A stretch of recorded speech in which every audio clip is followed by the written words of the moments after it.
Hello नमस्कार साथियों, मैं गौरव आपके अपने परिवार पाठशाला विद गौरव में आप सभी का स्वागत करता हूं। तो जैसा कि आप लोगों को पता है कि आपका जो आगामी एग्ज़ाम लगा हुआ है, और अगर हम आगामी एग्ज़ाम की बात करें तो आपका जो एग्ज़ाम लगा हुआ है वो यहाँ पे आज हम लोग बात करने वाले हैं। जो यूपी ट्रिपल एससी है और उसमें क्या है, जो पेट का एग्ज़ाम है और उसी में जो सिलेबस है, उस सिलेबस को कई सारे साथियों ने कमेंट किया, कई सारे साथियों ने बोला कि सर इसका सिलेबस ज़रा डिस्कस कर दीजिए, क्या क्या इसमें आने वाला है और क्या क्या चीज़ें, कैसे कैसे उन चीज़ों को हम लोग तैयार करेंगे, कैसे आपकी जो लाइव क्लासेस होगी या ऑफलाइन क्लासेस होगी, इन सभी के बारे में आपकी पूरी की पूरी एक एक पॉइंट आपको डिटेल्स में समझाएगा। पूरी की पूरी चीज़ें आपको डिटेल में यहाँ पे समझाएंगे, ठीक है। तो वीडियो को अंत तक जरूर देखिएगा। और जो भी साथी हमारे चैनल पे बिल्कुल ही नए हैं और अभी तक उन्होंने अगर हमारे चैनल को सब्सक्राइब नहीं किया है तो सबसे पहले नंबर पे आप चैनल को सब्सक्राइब जरूर कर लेंगे, बेल आइकन को प्रेस कर लेंगे, जिससे कि आपको डेली अपडेट यहाँ से मिलती रहे, ठीक है। तो आज का सेशन हम लोग स्टार्ट करते हैं। और जो सिलेबस है ये अच्छे से आपको पता, थोड़ा सा लेंदी है, लेकिन उस लेंदी के कारण आप ये मत करिएगा कि अरे सिलेबस इतना ज़्यादा लेंदी है तो कैसे उसको तैयार करेंगे। अभी आपके पास में समय है, और जैसा कि आपको पता है कि अभी इसकी एग्ज़ाम की कोई डेट नहीं आई हुई है, ठीक है ना।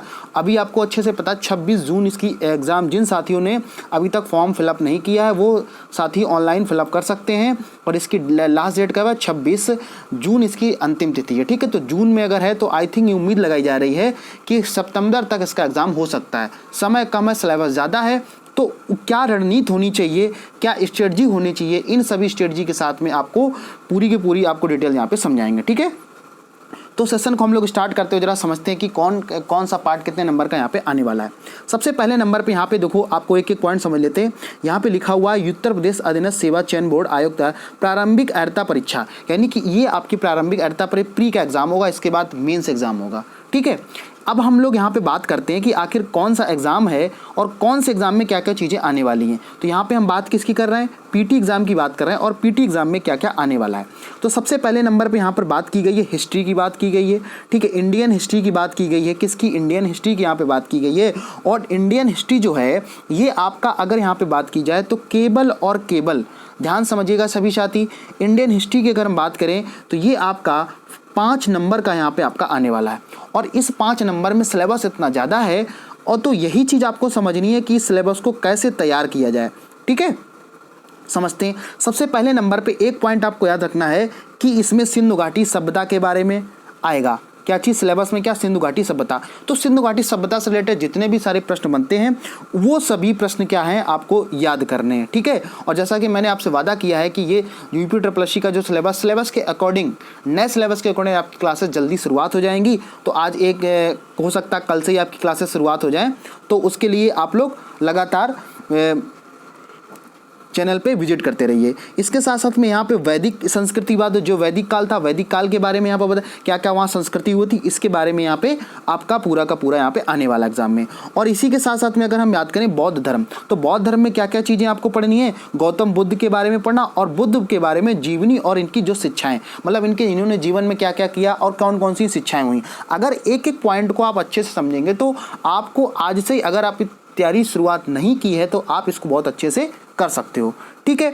इसी के बाद हम लोग बात करते हैं कि जैन धर्म। अब देखो जैन धर्म में आपको किसके बारे में पढ़ना, केवल महावीर के बारे में पढ़ना, और महावीर में किसमें जीवनी और शिक्षाएं पढ़नी है इनकी, ठीक है, समझ में आ गया। और फिर इसके बाद में आपका आता है मौर्य वंश। मौर्य वंश में आपको सम्राट अशोक के बारे में पढ़ना है। तो इन्होंने क्या किया, इस सिलेबस को बहुत अच्छे से डिस्क्राइब कर दिया, एक अलग अलग पॉइंट के आपको पूरी हिस्ट्री पढ़ने की जरूरत नहीं है। एज इट इज आपको सिलेबस के अकॉर्डिंग से अगर आप चलेंगे तो कम समय में आपकी पूरी तैयारी यहाँ पे हो सकती है, ठीक है। अगले पॉइंट की हम लोग बात करते हैं। अगला पॉइंट आपका हिस्ट्री में है गुप्त वंश। अब गुप्त वंश की यहाँ पे बात हो रही, गुप्त वंश में क्या क्या पढ़ना है, समुद्रगुप्त पढ़ना है, चंद्रगुप्त द्वितीय को केवल पढ़ना, प्रथम को यहाँ पे नहीं पढ़ना है, ठीक है, समझ में आ गया। तो गुप्त वंश की बात होगी, समुद्रगुप्त पढ़ना है, चंद्रगुप्त द्वितीय पढ़ना है, ठीक है। इसी के साथ साथ में इसमें हर्षवर्धन को भी आप लोगों को पढ़ना है, ठीक है। मैंने क्या बताया कि आपको सबसे पहले नंबर पे जिस एग्जाम की आप तैयारी करो तो उसका सिलेबस बहुत अच्छे से पता होना चाहिए, ठीक है ना। अब हर्षवर्धन के बारे में क्या, मैं अलग अलग क्लासेस इसकी लेके आऊँगा। हर्षवर्धन का एक वीडियो आपको बना दूंगा तो उसमें पूरा आ जाएगा। जैन धर्म का पूरा एक वीडियो में आपका कंप्लीट हो जाएगा पूरा का पूरा। बौद्ध धर्म में पूरा एक वीडियो में पूरा कंप्लीट हो जाएगा। तो इस तरीके से आपकी तैयारी करवाएंगे कि आपको कम समय में अच्छी तरीके से आप तैयार कर सकें, ठीक है। इसी के साथ साथ में राजपूत काल की बात हो गई, तो राजपूत काल हो गया, या हम सल्तनत काल की बात करें, या हम मुगल साम्राज्य की बात करें, या हम मराठा की बात करें, ठीक है ना। इसी के साथ साथ हम बात करें तो ब्रिटिश राज का अभ्युदय एवं प्रथम स्वतंत्रता संग्राम। अब प्रथम स्वतंत्रता संग्राम की अगर बात हो रही है तो 1900 क्या नाम ये इसकी 1857 की बात हो रही, तो ये कब से शुरुआत हुआ था। इन सभी के पॉइंटों में आप लोगों को ध्यान से पढ़ना। अगर आपके पास में बुक है तो आप बुक से अभी से तैयारी शुरुआत कर दीजिए, नहीं तो मैं तो आपके लिए क्लासेस लेके आ ही रहा हूँ, ठीक है। इसके बाद ब्रिटिश राज का सामाजिक और आर्थिक प्रभाव केवल पढ़ना है, तो कई सारा यहाँ पे, ठीक है, बहुत सारा, लेकिन आपको यहाँ पे केवल सोशल और इकोनॉमिक इफेक्ट क्या क्या हुए थे ब्रिटिश राज में उस समय, आपको ये चीज़ें याद रखनी है। और इतना बड़ा जो इसका सिलेबस है ये केवल और केवल 5 मार्क्स का यहाँ पे आने वाला है, ठीक है, समझ में आ गया। तो देखो सिलेबस ज़्यादा है, लेकिन अगर आप पॉइंट टू पॉइंट तैयारी करेंगे तो बहुत अच्छे से चीज़ों को तैयार कर पाएंगे। जैसे अगर इतने पॉइंट आपने तैयार कर लिए तो ये समझिए कि 5 नंबर आपके पूरे के पूरे पक्के हो गए, ठीक है। आगे हम लोग बात करते हैं कि इसी में अब देखो, अगर कहीं ना कहीं आपको पता होगा, अगर आपने थोड़ी सी तैयारी की रखी है, कि यहाँ पे बात हो रही सेकंड पॉइंट की भारतीय राष्ट्रीय आंदोलन। भारतीय राष्ट्रीय आंदोलन जो है ये पार्ट अगर पूछा जाए तो यहाँ पे ये पार्ट किसका है, ये पार्ट भी किसका, हिस्ट्री का ही पार्ट है। तो समझ में आ गया, भारतीय राष्ट्रीय आंदोलन की बात की जाए तो यहाँ पे किसका हो गया, ये आपका हिस्ट्री का ही पार्ट है। मैंने क्या बताया, सबसे पहले नंबर आपको सिलेबस जरूर पता होना चाहिए, ठीक। तो देखो इसमें क्या पढ़ना है, इसमें आपको पढ़ना है कि स्वतंत्रता आंदोलन के प्रारंभिक वर्ष, मतलब जो स्वतंत्रता आंदोलन हुआ तो उसके प्रारंभिक वर्ष कौन कौन से, तो ये वर्ष आपको याद रखने हैं, ठीक है। इसी के साथ साथ अगर हम बात करें स्वदेशी तथा सविनय अवज्ञा, महात्मा गांधी अन्य नेताओं की भूमिका, मतलब स्वदेशी के लिए कई सारे, अब देखो इसमें इतना पूरी चीजें आपको नहीं पढ़ना है, जो चीज में पॉइंट दिया बस उतना ही पढ़ना है, ठीक है। स्वदेशी आंदोलन चलाया गया था और सबने अवज्ञा आंदोलन, ये सब गांधी जी के द्वारा चलाए गए थे। और अन्य नेताओं ने किन लोगों का साथ दिया था, तो ये भी सभी साथियों को यहाँ पे याद करना है और साथ में इसको बहुत अच्छे से तैयार करेंगे, ठीक है। इसके बाद में अब यहाँ पे अगला पॉइंट दे रखा है क्रांतिकारी आंदोलन, उग्र राष्ट्रवाद का उदय। जैसे क्रांतिकारी आंदोलन की हम लोग बात करें तो जैसे चंद्रशेखर आजाद हुए, ठीक है ना, तो अशफाक उल्लाह खां हुए, ये क्रांतिकारी आंदोलन, जब क्रांति उग्र का मतलब आपको पता है कि बहुत ज़्यादा जहाँ पे आगजनी हुई थी सारी चीज़ों को लेके, तो इन सभी पॉइंट को आपको करना है, इन चीज़ों को पढ़ना है। इसी के बाद अगर हम बात करें तो विधायी संशोधन ब्रिटिश इंडिया एक्ट, जो 1935 का एक एक्ट आया था, उसके बारे में यहाँ पे आपको पढ़ना है, ठीक है। अगर किसी भी साथी के पास में इसका पीडीएफ नहीं है तो पीडीएफ मैं टेलीग्राम में डलवा दूंगा और वहाँ से आप इसका टेलीग्राम से पीडीएफ डाउनलोड कर लें, और डाउनलोड करने के बाद में उसका कॉपी में आप लोग इस सिलेबस को जरूर नोट कर लेंगे। जहाँ पढ़ते हैं वहाँ पे आप लोग क्या करेंगे, अच्छे से उसको एक एक पॉइंट को पॉइंट टू पॉइंट हम लोग पढ़ेंगे, तो बहुत आसानी से हम लोग एग्ज़ाम को क्रैक कर सकते हैं, ठीक है। इसी के साथ साथ में इसमें और क्या पढ़ना है, भारत छोड़ो आंदोलन, आज़ाद हिंद फौज, नेताजी सुभाष चंद्र बोस। मतलब 3 चीज़ें आपको इसमें पढ़ना है, कौन कौन सी, भारत छोड़ो आंदोलन, आज़ाद हिंद फौज, नेताजी सुभाष चंद्र बोस। तो समझ में आ गया। तो अब देखो यहाँ पे 5 नंबर तो आपके यहाँ से हो गए और 5 नंबर यहाँ से हो गए, ठीक है, समझ में आ गया। तो कुल मिला के देखा जाए तो 10 नंबर की आपकी हिस्ट्री यहाँ से निकल के आ रही है, ठीक है ना। मैंने क्या बताया, सिलेबस छोटे छोटे से, जैसे कि कहावत बोली गई है कि बूंद बूंद से घड़ा भरता है, तो बूंद बूंद के घड़ा भरने के लिए अगर जो एक बूंद है उस बूंद को आप क्या करोगे, बेकार कर दोगे तो घड़ा नहीं भर पाएगा। तो इसी के आधार पे आपको 5 नंबर यहाँ से मिल गए, 5 नंबर यहाँ से, तो समझ में आएगा 10 नंबर की आपकी हिस्ट्री हो गई है, ठीक है।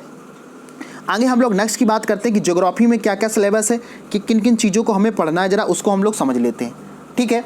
अब देखो यहाँ पे ज्योग्राफी की बात हो रही है, तो ज्योग्राफी में आपको पढ़ना क्या है, और यहाँ पे ज्योग्राफी में जो यहाँ की बात हो रही है, इन दोनों चीज़ों की अगर हम बात करें तो यहाँ पे आपकी भारत की भी आ रही है और विश्व की भी आ रही है। वहाँ पे केवल अगर हिस्ट्री की बात करें तो हिस्ट्री में केवल किसकी आ रही थी, वहाँ पे भारत की हिस्ट्री की बात हो रही है, लेकिन यहाँ पे बात हो रही है तो यहाँ पे आपको दोनों हिस्ट्री, दोनों के बारे में, दोनों भूगोल के बारे में पढ़ना है। किसके बारे में, भारत के बारे में पढ़ना और विश्व का जो भौतिक भूगोल है, भौतिक मतलब फिजिकल ज्योग्राफी के बारे में आपको पढ़ना है, बाकी सब नहीं पढ़ना। मैंने क्या बताया, पॉइंट टू पॉइंट आपको चीज़ें याद रखनी है। फिजिकल ज्योग्राफी की यहाँ पे केवल बात हो रही है, बाकी सभी की बात यहाँ पे नहीं हो रही है, ठीक है। इसमें आपको क्या क्या पढ़ना है जरा समझ लेते हैं। यहाँ पे नदियाँ तथा नदियों की घाटी जो हो गई, इनके बारे में आपको पढ़ना है, और इसके बाद में भूजल संसाधन हो गए, भूजल के बारे में आपको पढ़ना है, और इसके बाद में पर्वत हो गए, पहाड़ियाँ, हिमनद, इनके बारे में आपको इसमें पढ़ना है, और मरुस्थल और शुष्क क्षेत्र हो गए। शुष्क से मरुस्थल का मतलब आपको अच्छे से पता ही है, शुष्क क्षेत्र जहाँ पे बहुत सूखा रहता है। और इसी के बाद में अब वन की बात हो रही, जितने भी फॉरेस्ट होते हैं, तो चाहे इंडिया की बात हो,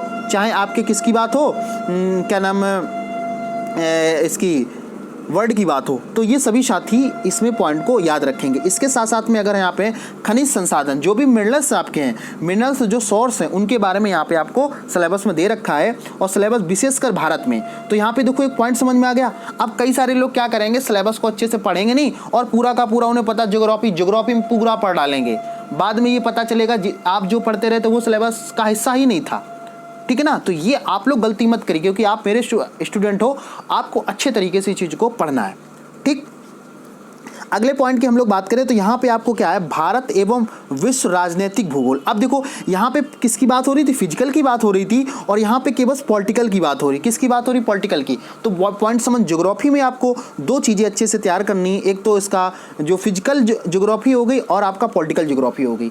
ठीक है, समझ में आ गया। इसमें आपको क्या क्या पढ़ना है, एक तो जलवायु हो गए, जो आपका जलवायु और मौसम है तो इनका हो गया, और दूसरा हो गया आपका टाइम जोन, कि एक कौन से टाइम जोन में, जैसे अगर हम इंडिया की बात करें, समझना ध्यान से, अगर हम इंडिया की बात करें तो आपको अच्छे से पता भी होगा कि जब इंडिया के हम लोग बात करते हैं तो आपको अच्छे से पता है +5.5, ठीक है ना। इंडिया का जो टाइम जोन है, तो इंडिया का टाइम जोन किससे आप लोग निर्धारित करते हो, इसी निर्धारित करते हो ना।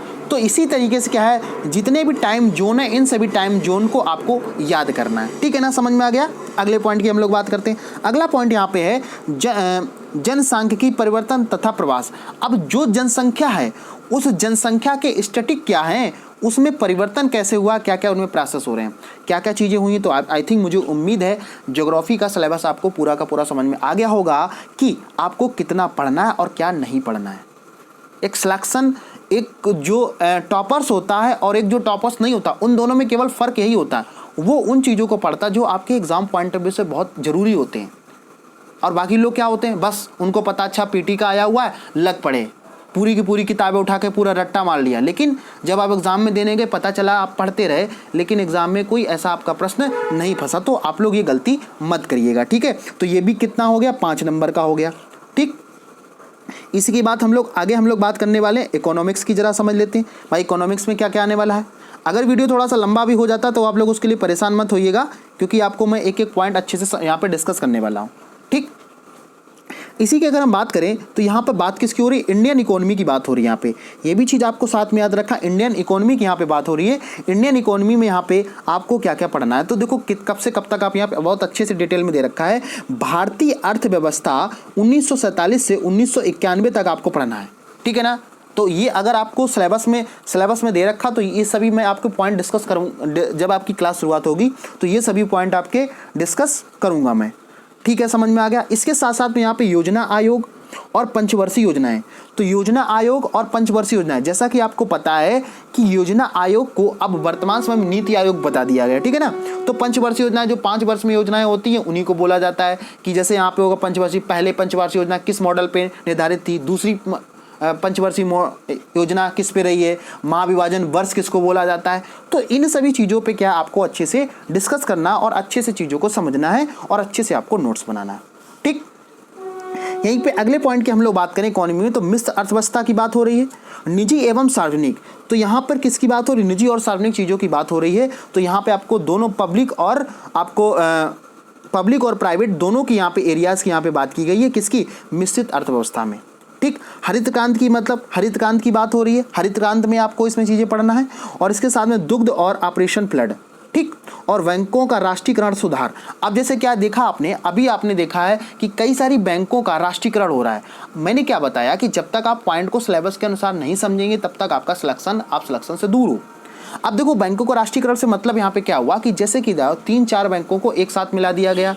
कब आपकी बैंक जो नेशनलाइज हो गई, क्या क्या इनमें सुधार हुए, क्या क्या कब कौन सारी चीज़ें हुई, तो इन सभी चीज़ों के बारे में आपको अच्छे से पढ़ना है। और यहाँ पे अगर हम बात करें तो पूरा का सिलेबस कितने नंबर का हो जाएगा, ये आपका हो जाएगा 5 नंबर का। ठीक है, अब देखो यहाँ पे आपको आगे पॉइंट समझते हैं। अभी पूरा कंप्लीट नहीं हुआ है। इसके बाद में आपको पढ़ना क्या है, वर्ष 1991 में आर्थिक सुधार तथा उसके बाद की अर्थव्यवस्था। अब देखो यहाँ पे इन्होंने छोटा सा पॉइंट तो दे रखा है कि 1991 के बाद का मतलब समझ रहे हो, यानी कि 2021 तक का यहाँ पे आपको पढ़ना है।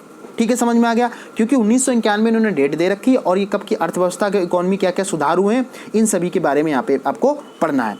अब देखो यहाँ पे मुख्य पॉइंट यहाँ पे कौन दे रखे हैं, वर्ष 2014 के पश्चात आर्थिक सुधार कौन कौन से हुए हैं। तो जैसे आपको पता है कि जब बीजेपी गवर्नमेंट आई तो बीजेपी गवर्नमेंट ने कई सारे यहाँ पे रूल्स को लागू किया, कई सारे सुधार, आर्थिक इकोनॉमी के सुधार किए हैं। तो कृषि सुधार जैसे आया, या ढांचागत सुधार आया, श्रम सुधार आया, आर्थिक सुधार और जीएसटी आया। ठीक है, समझ में आ गया। तो कुल मिला के आपको समझ में आ गया होगा, इतना बड़ा सिलेबस और केवल 5 नंबर का है। तो आप बड़ा सिलेबस समझ के मत पढ़िएगा, आप पढ़िएगा पॉइंट टू पॉइंट, तो आपका सिलेक्शन पक्का है। ठीक है, आगे हम लोग पॉइंट की डिस्कस करते हैं कि भाई अर्थ यहाँ पे बात किसकी हो रही है, यहाँ पे संविधान यानी कॉन्स्टिट्यूशन की बात हो रही। कॉन्स्टिट्यूशन में आपको क्या पढ़ना, अब कॉन्स्टिट्यूशन आपको यूपीएससी लेवल का नहीं पढ़ना है कि अरे आपके पास में बुक लक्ष्मीकांत की रखी हो, आप उसका पूरा पढ़ने बैठ गए। भाई यहाँ पे आप देखोगे मार्क्स कितने मार्क्स का यहाँ पे आ रहा है, 5 मार्क्स का आ रहा है। तो ऐसा नहीं कि पता चले सुबह से शाम आप तक सुबह से आपने शुरुआत किया और लक्ष्मीकांत को ख़त्म करने के लिए आप बैठ गए। ठीक है ना, लक्ष्मीकांत की बुक आप लोगों ने पढ़ रखी होगी। तो अब देखो यहाँ पे इसमें क्या क्या पढ़ना, भारतीय संविधान एवं लोक प्रशासन, इंडियन कॉन्स्टिट्यूशन और पब्लिक एडमिनिस्ट्रेशन में क्या क्या पढ़ना है। सबसे पहले नंबर भारतीय संविधान के बारे में पढ़ना है कि भारतीय संविधान की मुख्य विशेषताएं क्या हैं। ठीक, क्या क्या इनके कौन कौन सी इंपॉर्टेंस रही हैं उनके बारे में आपको पढ़ना है। राज्य के नीति निषेधक तत्व के बारे में पढ़ना है, जो भी राज्य के नीति निषेधक तत्व होंगे। ठीक है ना, जैसा कि अब यहाँ पे बात अगर एक प्रश्न बना देते हैं कि राज्य के नीति निषेधक तत्व कहाँ से लिए गए हैं, सोर्स कहाँ से रहे हैं, समझ में आ गया। तो आपको अच्छे से पता होगा क्या हो जाएगा, इसका आयरलैंड हो जाएगा। और आप लोग कम से कम थोड़ा सा शेयर वेयर जो भी अच्छा लगा करिए वीडियो को, इतनी मेहनत से आपकी वीडियो बनाई जाती है तो उसको आप लोग क्या करेंगे, उसको शेयर वगैरह कर दीजिए। और जल्दी जितने भी जल्दी आप लोग सपोर्ट करेंगे, जितनी जल्दी 1000 सब्सक्राइबर आप कंप्लीट करवाते हैं तो उतनी जल्दी आपकी क्लासेस शुरुआत हो जाएगी। ठीक है ना, जितना आप मेरा सपोर्ट करेंगे उतना मैं आपका पूरी तरीके से सपोर्ट करने वाला हूँ। ठीक, अब देखो यहाँ पे मौलिक अधिकार हो गया, तो मौलिक अधिकार एवं कर्तव्य की दोनों की बात हो रही है। तो सबसे पहले नंबर पे सोर्स पता होना चाहिए, और सोर्स के बाद में कौन कौन से पॉइंट है ये भी आपको साथ में पता होना चाहिए। और संसद प्रणाली है, आप संसद प्रणाली की अगर बात करें, अगर आप लोगों से पूछा जाए संसद प्रणाली कहाँ से लिया गया, जो लोग लाइव देख रहे हैं वो कमेंट करके बताएं। ठीक है ना, तो अच्छे से पता होगा कहाँ से, ब्रिटेन से लिया गया है। ठीक है, इसी प्रकार से अगर हम बात करते हैं तो संघीय प्रणाली, संघ एवं केंद्र शासित प्रदेश के केंद्र और राज्य में संबंध, इन सभी पॉइंटों को क्या आपको डिस्कस करना है, पूरे अच्छे से समझना है। आगे हम लोग बात करेंगे न्यायिक ढांचा कौन का, सर्वोच्च न्यायालय, और मतलब यहाँ पे किसकी बात हो रही, हाई कोर्ट की बात हो रही है। ठीक है, सिविल कोर्ट की बात हो रही है, तो ये भी आपको सुप्रीम कोर्ट की बात हो रही है, दोनों आपको याद रखना है। इसके बाद जिला प्रशासन, अब देखो जिला प्रशासन आपको अलग से पढ़ना पड़ेगा, उसमें दिया तो होगा लेकिन उसने कम दिया होगा, लेकिन मैं जब आपको क्लासेस कराऊंगा तो पूरा आपको डिटेल्स में यहाँ पे करवाने वाला हूँ। इसी के साथ साथ स्थानीय निकाय और पंचायती राज की संस्थाएं दे रखा है। ठीक है, स्थानीय निकाय और पंचायती राज का मतलब आपको पता है पंचायती राज कब आया था और इससे संबंधित कौन सबसे पहले सुधार किसने किया था, सबसे पहले स्थापना किसने की थी, ये सभी पॉइंट आपको पूरी पहले थ्योरी कराऊंगा, थ्योरी कराने के बाद में आपको एमसीक्यूज में करा दूंगा, तो आपकी बहुत अच्छी प्रैक्टिस यहाँ पे हो जाएगी। ठीक है, थोड़ा सा लेंदी सिलेबस है लेकिन आप लोग परेशान मत होइएगा, बहुत अच्छे से पॉइंट को मैं क्लियर कराने वाला हूँ। ठीक है, अगला पॉइंट समझते हैं। अब देखो छठे नंबर पे इन्होंने दे रखा सामान्य विज्ञान। अब देखो सामान्य विज्ञान की अगर हम बात करें, ये भी आपका 5 मार्क्स का आने वाला है। अब देखो ये आपको तीनों जो पॉइंट लग रहे हैं बहुत छोटे पॉइंट लग रहे होंगे, बहुत छोटे पॉइंट लग रहे हैं, अरे तीन पॉइंट है केवल भौतिक विज्ञान रसायन विज्ञान में, लेकिन ये अपने आप में इतना ब्रॉड हैं, अपने आप में इतने बड़े हैं। ठीक है ना, तो आपको हम कराएंगे, जब आपके पास बुक्स होगी तो आप पूरा पढ़ने की कोशिश करोगे, लेकिन हम आपको सिलेक्टेड चीज़ें कराएंगे जिससे आपको बेनिफिट मिल जाएगा। ठीक है, तो यहाँ पर अगर हम बात करें तो प्रारंभिक विज्ञान की बात हो रही है, प्रारंभिक रसायन विज्ञान की बात हो रही है और प्रारंभिक जीव विज्ञान की बात हो रही है। मतलब यहाँ पे देखा जाए तो ये लेवल जो रहेगा वो 10th लेवल का रहेगा। ठीक है, समझ में आ गया। तो 10th लेवल में ऐसा नहीं है कि बहुत सारे पॉइंट ऐसे हैं, जैसे पूछ लिया कि विटामिन की कमी से कौन सा रोग होने वाला है। ठीक है, या रसायन में पूछ लिया कि इसका सिंबल क्या हो जाएगा, या भौतिक विज्ञान पूछ लिया कि इसकी बीमा क्या है। इस तरीके के प्रश्न आपके यहाँ पे आने वाले हैं। आपको यूपीएससी लेवल और या आपको इस लेवल की तैयारी इसमें नहीं करनी है। ठीक है ना, बहुत हल्का है लेकिन आपको पॉइंट टू पॉइंट समझना है। इसके बाद में अब हम यहाँ पे बात करते हैं अर्थमेटिक यानी गणित की बात करते हैं। अब गणित को लोग बहुत सबसे पहले नंबर पे, आधे लोग तो इसमें इसीलिए फॉर्म नहीं भरेंगे कि इसमें गणित आ रही है। अरे भाई आप कम से कम जब आप मैदान में उतर गए तो आपके सामने क्या है, कुछ भी हो, अगर आप मैदान में आ गए तो आप उसको पूरी तरीके से डट जाओ। ठीक है, समझ में आ गया। तो इसी चीज़ों को समझो कितना कम सिलेबस मैथ का दे रखा है, लेकिन ये है तो 5 नंबर का। मैंने आपको पहले ही बताया, एक मेरी बात याद रखेंगे, बूंद बूंद से घड़ा भरता है। वो घड़ा भरने के लिए अगर एक बूंद आपकी कम पड़ गई ना तो घड़ा नहीं भर पाएगा। ये सभी पॉइंट को आप याद रखेंगे। तो यहाँ पर बात किसकी हो रही है, यहाँ पे प्रारंभिक अंगणित की बात हो रही है। तो इसमें आपको क्या क्या पढ़ना है, देखो मैं खुद इसका सिलेबस कंप्लीट कराऊंगा। पूर्ण संख्या, अब पूर्ण संख्या का मतलब क्या हो गया, जो भी आपके इंटीजर्स हैं, भिन्न और दशमलव हो गया। कितना आसान है, देखो नंबर सिस्टम है, नंबर सिस्टम से केवल उन्होंने 3 पॉइंट उठा लिए, कौन से, पूर्ण संख्या, भिन्न और दशमलव, इतना आपको केवल पढ़ना है, ठीक है। यहीं पे अगर हम बात करें तो प्रतिशत हो गया, तो प्रतिशत भी आपका यहाँ पे हो गया, परसेंटेज हो गया। तो परसेंटेज का थोड़ा सा लेंथी चैप्टर है, लेकिन मैं आपको बहुत अच्छे से करा दूंगा। और साधारण और अंगगणितीय समीकरण, जो भी समीकरण होंगे, वर्ग और वर्गमूल, अच्छे से आपको बहुत अच्छे से मैं तैयार करा दूंगा। कि जैसे देखो यहाँ पे थोड़ा सा आपको एक एग्जाम्पल बताता हूँ कैसे आपको वर्ग और वर्गमूल याद करते हैं। जैसे अगर हम यहाँ पे बात करते हैं, अगर आपसे पूछ लिया जाए कि 25 का आप बता दो वर्ग कितना होगा, ठीक है, तो कई सारे लोगों को अगर रटा होगा तो ये तो वो लोग बता देंगे कि 22 का 625 होगा, ठीक है। लेकिन इसके साथ साथ मैं आपको जब क्लासेस करवाऊंगा तो एक ट्रिक बताऊंगा, और उन ट्रिक से आप बहुत आसानी से कर पाओगे, ठीक है ना। ये आपको अगर ट्रिक से याद करेंगे तो आपको कोई समस्या नहीं होगी, ठीक। इसी के बाद में घातांक की बात हो रही है यहाँ पे, ठीक है, घातांक और घात की बात हो रही है, तो ये भी आपको पढ़ना, और यहाँ पे एवरेज पढ़ना है। तो कुल मिला के यहाँ पे 5 से 7 ही तो केवल टॉपिक हैं। कितने टॉपिक हैं, 5 से 7 टॉपिक हैं, तो 5 ही नंबर का, एक नंबर का आ जाएगा, ठीक है ना। तो गणित को आप ये मत समझिए गणित है अरे कैसे चीज़ें तैयार होंगी। अगर आप तैयारी कर रहे हो तो आप ये इस चीज़ का मत डरिए कैसे तैयार करेंगे, ठीक है। तो ये हो गई आपकी किसकी, गणित की बात हो गई है। अब हम लोग आते हैं किस पे, हिंदी पे आते हैं। हिंदी का ज़रा समझ लेते हैं कि हिंदी में क्या क्या चीज़ें पढ़ना है। मैंने क्या बताया, एक एक पॉइंट आपको डिस्कस करेंगे। कोई भी वीडियो को आप देखो, शुरुआत जब वीडियो को होती है तो उसमें ज़्यादा लाइव लोग देखते हैं, लेकिन अंतिम तो हम लोग 3 से 4 लोग लाइव रह जाते हैं। अरे भाई आप ठीक है जाने दो, जो जाते हैं उनको जाने दो। 3 ही 4 लोगों का सिलेक्शन भी तो 3 ही 4 लोगों का होता है ना। तो ये आप गलती मत करिएगा, आप पूरा वीडियो देखिएगा और अंत तक देखिएगा, आपको बहुत कुछ सीखने को मिलेगा कि सिलेबस आपको क्या। इसीलिए मैंने इस क्लास का नाम सिलेबस डिस्कशन रखा है कि स्ट्रेटजी क्या होनी चाहिए। साथ में स्ट्रेटजी आपको बताते चल रहा हूँ कि क्या क्या आपको पढ़ना है, ठीक। अब देखो यहाँ पे हिंदी की बात कर लेते, सामान्य हिंदी की बात कर लेते। सामान्य हिंदी में आपको ज़्यादा कुछ नहीं पढ़ना है, ठीक है। तो ज़्यादा कुछ ना पढ़ते हुए जो लोग टेट की तैयारी कर चुके हैं या सुपर टेट की तैयारी कर चुके हैं उनके लिए बहुत बेनिफिट है, ठीक है ना। अगर जो ऐसे एलिजिबल हैं तो वो लोग फॉर्म सबमिट कर सकते हैं, ठीक है। सभी लोग मेरी सभी से रिक्वेस्ट, सभी लोग फॉर्म को फिलअप करिएगा, क्योंकि ये सिलेबस बहुत है। अगर जैसे सुपर टेट की जो तैयारी की वो लोग भी भर सकते हैं, ठीक है ना। आप ये समझ के मत करिएगा अरे मेरी बात टाइपिंग नहीं है, हमारे पास ये नहीं, आप फॉर्म तो भरिए, ठीक है। चलो अब देखो इसमें समझ लेते हैं कि भाई इसमें सामान्य हिंदी में क्या क्या आने वाला है। तो सामान्य हिंदी की अगर हम बात करें तो सबसे पहले नंबर पे संधि है। संधि के मतलब जो भी जंक्शंस होते हैं, संधियाँ होती हैं, उनके बारे में यहाँ पे बात हो रही है। संधि कितने प्रकार की होती है, संधि दीर्घ स्वर संधि होती है, इनके क्या क्या टाइप्स होते हैं, इन सभी के बारे में मैं आपको पूरी की पूरी क्लासेस लेके आने वाला हूँ। बस आप लोग जो लोग नए साथी वो चैनल को सब्सक्राइब जरूर कर लेंगे। आपको यहाँ से पूरी की पूरी तैयारी फ्री ऑफ कॉस्ट करवाई जाएगी, ठीक है। इसी के साथ विलोम शब्द की बात है। विलोम शब्द लोगों को बहुत आसान लगते होंगे, ठीक है ना। विलोम शब्द की अगर हम बात करें बहुत आसान लगते हैं, लेकिन जब एग्जाम में आते हैं ना तो आप वहाँ पे हिला नहीं पाते हो फिर, ठीक है। तो आप ये गलती मत करिए। पर्यायवाची हो गया, अब पर्यायवाची आपको बहुत आसान लगता होगा, तो ये गलती आप लोग ना करें और उन गलती को देखते हुए आप चीज़ों को बहुत अच्छे से तैयार। वाक्यांशों के लिए एक शब्द हो गया, तो वाक्यांशों के लिए एक शब्द समझ गए ना, ठीक है। जैसे बोल दिया कि जिसके माता पिता ना हो, तो जिसके माता पिता ना हो उसको क्या अनाथ बोला जाता है। इसी तरीके से आपको चीज़ें याद करनी है, क्योंकि ये भी आपका 5 नंबर की यहाँ पे हिंदी है, लेकिन हिंदी आपकी 15 से 20 नंबर की आ रही है। इन्होंने कैटेगराइज कर दिया, मैं आपको बताऊंगा यहाँ पे, ठीक है। तो कुल मिला के यहाँ पे आपको और लिंग हो गया। इसके बाद में समशुद्ध भिन्नार्थ शब्द हो गया। जैसे अगर हम भिन्नार्थ शब्द का मतलब बात करें, जैसे यहाँ पे आपको थोड़ा सा एग्जाम्पल समझा देते हैं। जैसे यहाँ पे कनक और एक दूसरे का कनक, तो ये कैसा है, शब्द तो सेम है लेकिन दोनों का अर्थ कैसा। एक कनक का मतलब क्या होता है, सोना होता है, और एक कनक का मतलब क्या होता है, धतूरा होता है, ठीक है। समझ में आ गया ना। तो कुल मिला के आपको ये चीज़ इस तरीके से आपको समझना है। आपको जब क्लासेस कराएंगे तो सब पूरा डिटेल्स में करवाऊंगा। इसके बाद में सामान्य अशुद्धियाँ हो गई। अशुद्धियों का मतलब क्या हो गया, जैसे कई सारे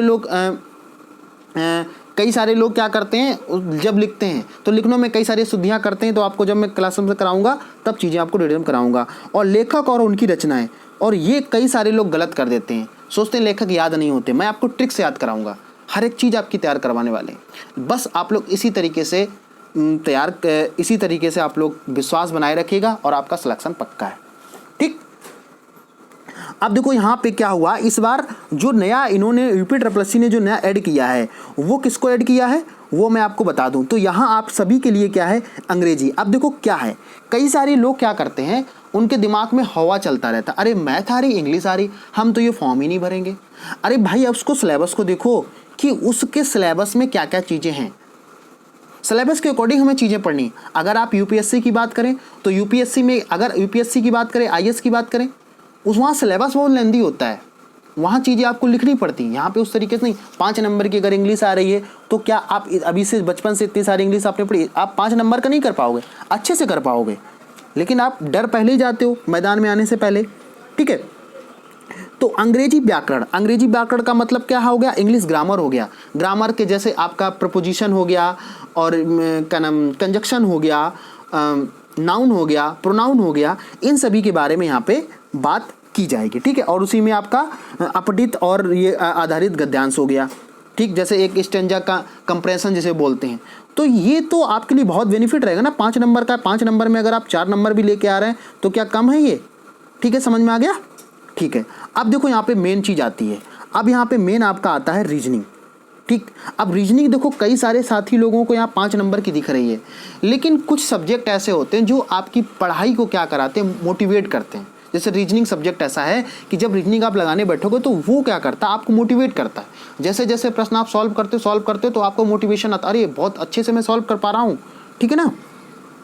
अब देखो समझ, बृहत एवं लघु, तो कहने का मतलब क्या है कि जो भी चीज़ें हैं यहाँ पे उन सभी को मैं समझ रहा हूँ।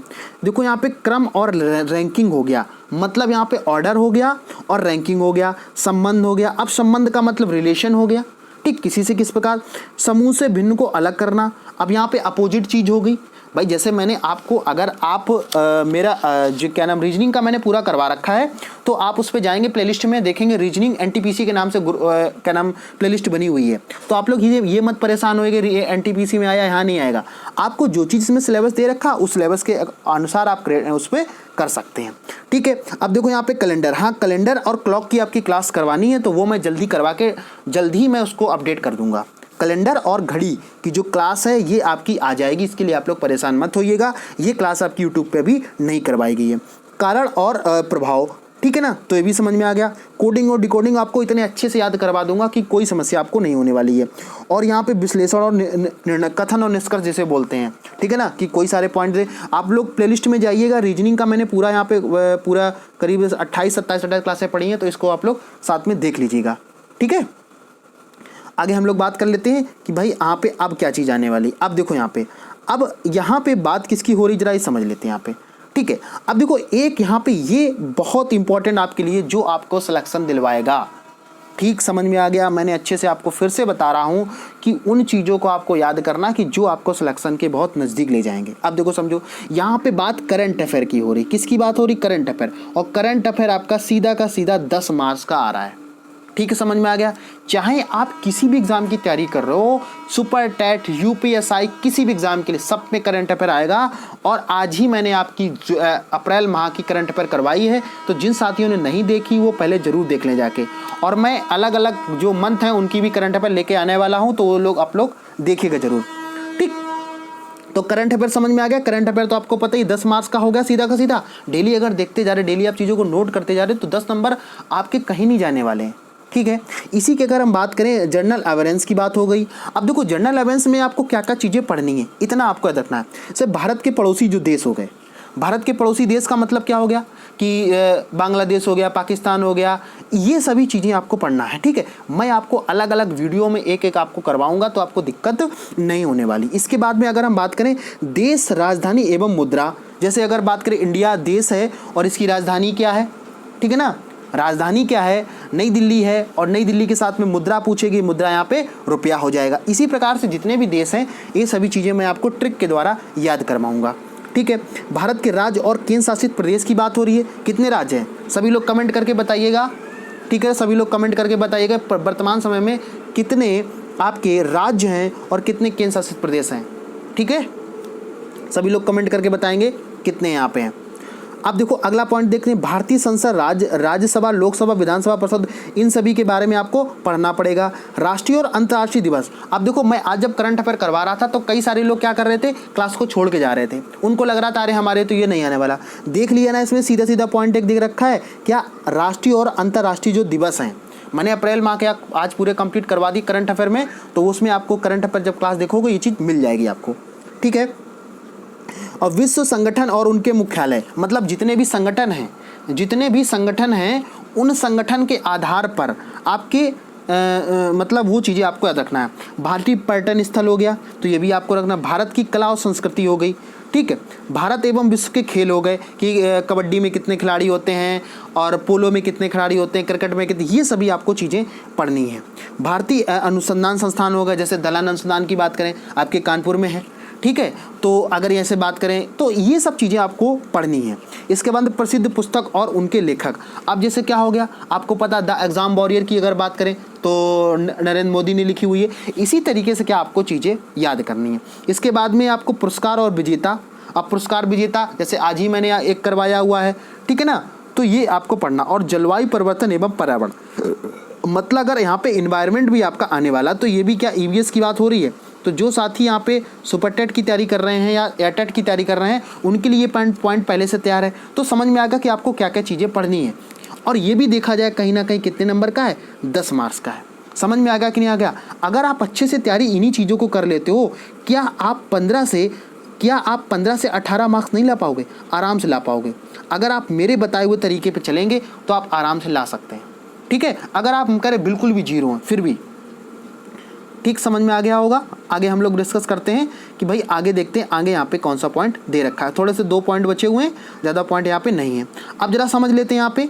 अब देखो यहाँ पे अगला पॉइंट यहाँ पे दे रखा है 13 नंबर पे क्या दे रखा है, अपठित हिंदी गद्यांश का विवेचन, विश्लेषण और गद्यांश। अब देखो यहाँ पे समझो, 5 नंबर का ऊपर व्याकरण दे रखा था हिंदी का और 10 नंबर का ये हो गया, समझो यहाँ पे 10 मार्क्स का। तो टोटल अगर हिंदी की बात की जाए तो कितने मार्क्स की हो गई? 15 मार्क्स की हो गई, ठीक है ना। हिंदी 15 मार्क्स की आपकी आ रही है, समझ लो। इंग्लिश 5 नंबर की आ रही है, हिंदी 15 मार्क्स की आ रही है। आपको बेनिफिट जरूर मिलेगा। मैं हिंदी क्लास आपको जल्दी लेके आने वाला हूँ। इसमें आपको पढ़ना क्या है, अपठित हिंदी गद्यांश, विवेचन और विश्लेषण और गद्यांश। समझ में आ गया। ये प्रत्येक पर 5 प्रश्न पे होगा, मतलब 5 नंबर का आपका विवेचन होगा और विश्लेषण भी 5-5 नंबर का पे हो जाएगा। इसमें देखो होता क्या है, जैसे इंग्लिश में कंप्रेशन होता है, एक पैराग्राफ दिया होता है और उन पैराग्राफ पे प्रश्न पूछ लिया या इसका शीर्षक पूछ लिया, कुछ इस तरीके से प्रश्न आपका होगा। जिन साथियों ने वीडियो का एग्जाम दिया है या जूनियर असिस्टेंट का एग्जाम दिया है, उन साथियों को ये चीज़ पता होगी, ठीक, समझ में आ गया। अब देखो यहाँ पे ग्राफ की व्याख्या और विश्लेषण यहाँ पे 10 नंबर का है। अब देखो ग्राफ की व्याख्या और विश्लेषण, यहाँ पे ये चीज़ समझना है।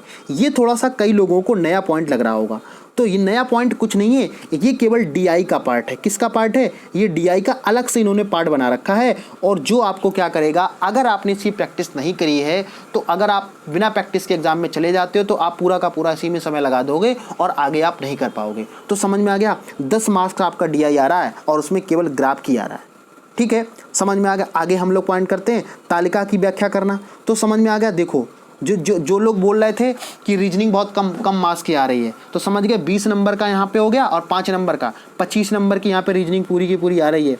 कितने मार्क्स की आ रही है? 25 मार्क्स की आपकी रीजनिंग आ रही है यहाँ पे, ठीक है। कुछ समझ में आ रहा, कुछ भेजे में आपके गया होगा कि कैसे कैसे चीज़ें आपको पढ़नी है, क्या क्या चीज़ें आपको पढ़नी है और कितना आपको छोड़ना है। मेन ये होता है कि आपको किन चीज़ों को नहीं पढ़ना है, ठीक है, समझ में आ गया। तो मुझे उम्मीद है कि मेरे द्वारा जो सिलेबस पूरा डिस्कशन किया गया है बहुत अच्छे से आपको समझ में आया होगा, ठीक है। अब आप लोग ये जो जितना मैंने ये सब करवाया है, इन सभी के लिए अगर आप क्लास चाहते हो तो आप लोग कमेंट में कमेंट करके बताइएगा कि आपका ये जो क्लासेस हैं, इन क्लासेस के लिए क्या टाइम रखा जाए, हिंदी के लिए कब रखा जाए या अलग अलग करा दिया, मैराथन क्लासेस, जैसे भी आप क्लास चाह रहे हो तो आप लोग कमेंट करिएगा, कमेंट करके बताइएगा। जल्द ही आपकी क्लासेस शुरुआत कर दी जाएंगी, ठीक है ना। कल सुबह या मॉर्निंग में आपके जो भी क्लासेस हैं उसका शेड्यूल बहुत जल्दी जारी कर दिया जाएगा और उसी के आधार पर आप तैयारी कर पाओगे। तो मुझे उम्मीद है कि चीज़ें आपको बहुत अच्छे समझ में आई होंगी और बस एक अपने मन में एक विश्वास बनाइए कि मुझे इस बार सिलेक्शन पक्का लेना है, तो आप लोग सिलेक्शन जरूर ले सकते हैं। ठीक है। तो जो भी साथी अभी तक बिल्कुल नए हमारे चैनल पे हैं, अगर हमारे चैनल को अभी तक आप लोगों ने सब्सक्राइब नहीं किया है तो अभी सबसे पहले नंबर पे चैनल को आप लोग सब्सक्राइब कर लेंगे, बेल आइकन को प्रेस कर लेंगे, जिससे कि आप लोगों को डेली अपडेट, डेली वीडियोज़ यहाँ से प्राप्त होने। फ्री क्लासेस है, इसका कोई आपका चार्ज नहीं है। इसके साथ साथ में अगर आप इसकी PDF चाहते हो तो हमारे टेलीग्राम चैनल को जरूर ज्वाइन कर लें, वहाँ से इसकी PDF भी आपको मिल जाएगी। और इसके साथ साथ में आप हमें इंस्टाग्राम पे फॉलो कर सकते हैं, जहाँ पे आपको कुछ इंपॉर्टेंट जो पिक्स होती हैं, और फेसबुक पे भी हमें फॉलो कर सकते हैं, पाठशाला विद गौरव के नाम पे आप सर्च करिएगा। और अगर आप डायरेक्ट जाना चाह रहे हैं तो आपको सीधे से लिंक डिस्क्रिप्शन मिल जाएगा, वहाँ से डायरेक्ट क्लिक करके आप जा सकते हैं। तो आपका जो ये मैंने सिलेबस आपका डिस्कस किया है, क्या आपको कुछ भी अच्छा लगा हो तो आप कमेंट में जरूर करके बताइएगा कि आपका जो समझाने का तरीका बहुत अच्छा लगा क्या ना, जो भी आपको जैसा भी लगे वो चीज़ आप लोग कमेंट में जरूर करके बताएं, मैं आपके कमेंट का वेट करूंगा। ठीक है, तो फिर मिलते हैं किसी नेक्स्ट वीडियो में, नेक्स्ट अपडेट साथ में। तब तक के लिए आप लोग पढ़ते रहिए, खुश रहिए। जय हिंद।